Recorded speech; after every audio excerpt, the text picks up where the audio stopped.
Hey guys, welcome back to my channel. Today I'm going to show you how to customize a gift bag using heat transfer vinyl. You'll go ahead and make your cut with your Cricut or Silhouette and weed your design. That's good.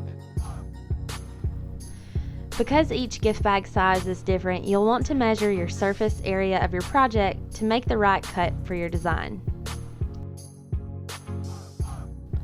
Then after you've made your cut, you'll just weed away the small pieces of vinyl to get your design ready to press. I like to use heat transfer versus adhesive vinyl because with adhesive vinyl you have to work with the transfer tape. The transfer tape makes it more difficult to work with a project because it does try to stick to the gift bag. With heat transfer vinyl, the carrier sheet does not stick to the material, and it's easier to adhere the vinyl to a gift bag.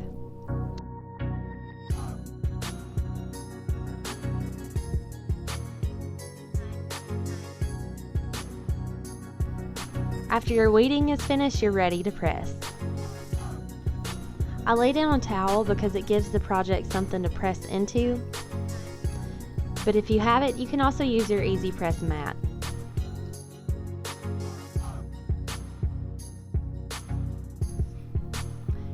If you want, you can protect your project with a teflon sheet or parchment paper, and I'll press for 300 degrees for about 15 seconds.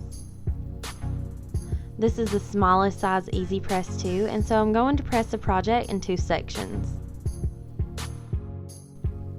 If you try to peel your carrier sheet and your vinyl lifts, just use the parchment paper or teflon sheet and press for just a few seconds longer.